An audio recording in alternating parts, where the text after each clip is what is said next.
Poke. Poke, poke.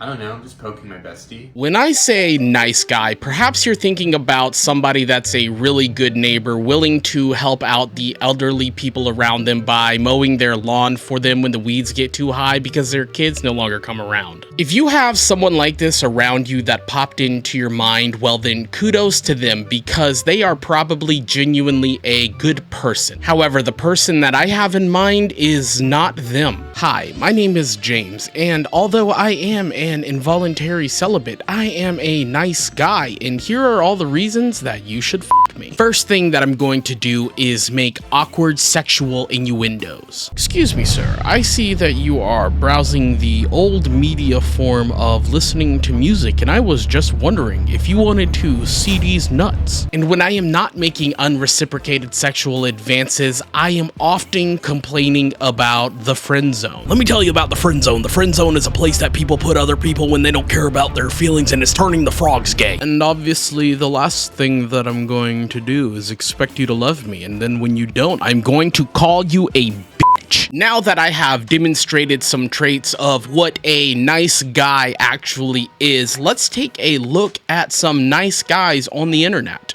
Did you have a nice time? Yeah, it was really nice. So you had a nice time? Now, I'm not this girl, but the look in this guy's eyes is absolutely insane. I am afraid for her. However, what I'm not afraid of hitting is the like and subscribe button on YouTube videos that bring me enjoyment. And I think you, yes you, Mr. Man, should not be afraid of hitting that button either. Yeah, thank you. Here's what's going to happen now. I'm going to pay for the bill. I'm going to get the bill, and then I'm going to take you back to yours. And you're going to invite me in for a cup of tea or something. I'm going to go upstairs, and I'm going to rub your feet, massage your legs.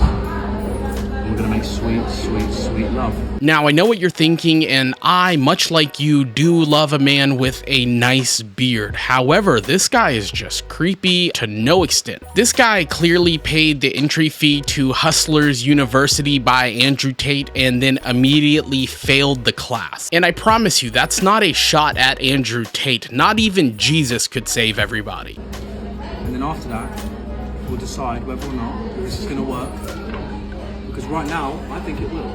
But I have that little bit of doubt in my mind that if the other part of this doesn't work out, how are we going to have any kind of longevity in this relationship? Well, this is only our first date, so... What difference does that make? I think get it over done with, bish bash bosh, done. This man is clearly the embodiment of Romeo and Juliet. Everything that William Shakespeare wrote is leading up to this man. As a matter of fact, I'm not even going to call him a man. This little boy is trying to guilt this young lady into a sexual relationship that she might not be ready for. And before the army of uwu-loving incels come in here and try to label me as a white knight, I'm gonna ask you one question. Would you fuck this guy? And at the end, he describes something that is supposed to be an intimate act between two or more people, one if you're ace. He describes it as something to hurry up and get over with, as it is some type of rectal suppository to help alleviate constipation. Why wait? I'm just getting to know you at the moment, so I didn't really think... So what, you think you just come out for a free meal and then go home? That's not how it works. Well, I actually prepaid because we're at Nando's, so... But I said I would transfer you the money. So the qualifying factors for promiscuity is buying this girl a cheap meal that you didn't even pay for, as if she was some type of prostitute. And nothing wrong with prostitution. I'm just saying, ladies, know your worth. You are more valuable than a 49 euro meal at Nando's. If someone comes up to you in the streets and says, hey, will you have sex with me for 50 euros? You should probably just respond with double it and give it to the next person. Me, on the other hand, I would be out 50 euros and still have a sore bum bum. Right, okay. Well, I don't know how I feel about that, I think. Okay, sure. I get it. I'm not going to transfer you for your meal. Right. And we'll go. And I'll message you in a couple of days and see what you're on. We'll go from there, yeah? Right, okay. Right. This is the proverbial walk of shame, the napkin unfolding, the mouth wiping, the acting like a petulant child that didn't get his way. Now, I myself appreciate honesty, but this guy's honesty was atrocious. This was not honesty, it was honestly disgusting. If you're going to treat coitus as some type of business arrangement, X dollars for X service, you might as well honestly say that from the beginning. Treat it like a true business deal. Draw up contracts, film it, maybe put it online, make some money. And when guys are not busy being creepy on camera, they're creeping into your DMs. This guy said, hey, I'm blank, lol. I saw you, I'm Facebook dating. Don't worry, I'm no stalker. I looked you up and I find you just like that. Never in the history of ever has anyone been like, lol, don't worry, I'm not a murderer, and then not immediately murdered somebody right afterwards. That's like me saying, don't worry, I'm not racist, before immediately doing the white person double over the shoulder check to make sure there are no minorities around. And if you don't know what that looks like, then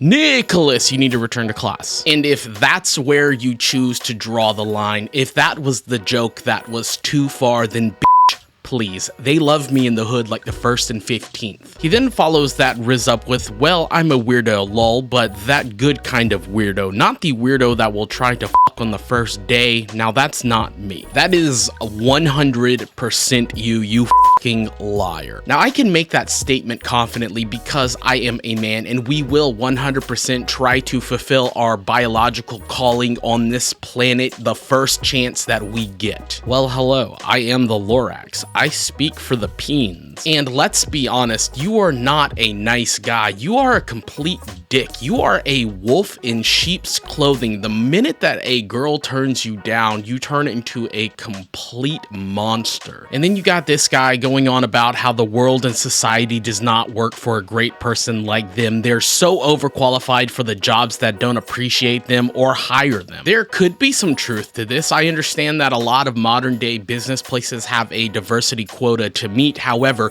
if you are that fucking stellar of an interview candidate, then you're going to get the job. And if you truly are that qualified and you don't get the job, then move on. That place might not be a place that you want to work at anyway. Do you think Andrew Tate is just sitting around waiting for opportunities to come to him? No, he's going to get them. That's why he is so successful. He then follows that up saying how he's too good of a man for these toxic ass girls out here playing games, and how it's impossible for someone like him to thrive in this society. I don't know, man. Have you ever looked in the mirror and said, I keep doing A, B, and C, and no matter what I do, they keep going wrong? You're a man. We operate on logic. Think logically. If nothing is going right and you keep repeating the same actions leading to a failure, do something different. It's like I want to lose weight, but I keep shoving these Reese's into my mouth. It's not my fault I'm fat, it's the candy company for making such delicious morsels to consume. And if your problem is with toxic ass women, stop going for the same women that you are always going for. Maybe try someone more wholesome. And remember, when you point the finger, there are 3 right here pointing back at you. Are people in this world toxic? Yes, absolutely.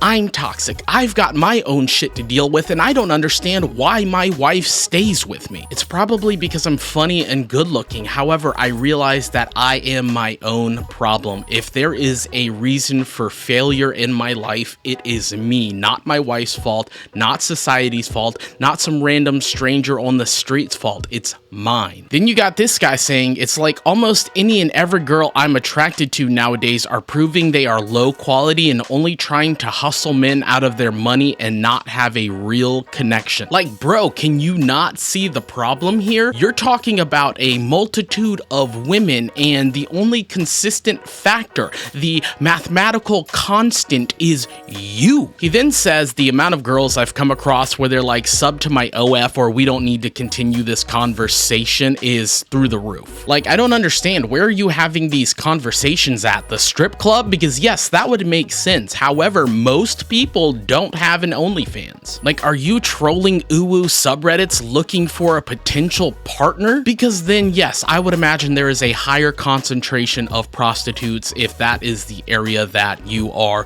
looking in. Have you ever tried maybe a library, maybe a grocery store, someplace that normal, common, everyday folk visit? But I could be wrong. I could be wrong. Maybe you are genuinely out there soul searching for the right person on Christian Mingle. Or maybe you're just not as good of a person as you truly think you are. And if you've made it this far and you really want to learn how to pick up chicks, I've got the secrets to teach you at Hustlers Technical College. It's a lot like Hustlers University, but you don't end up in a Romanian prison.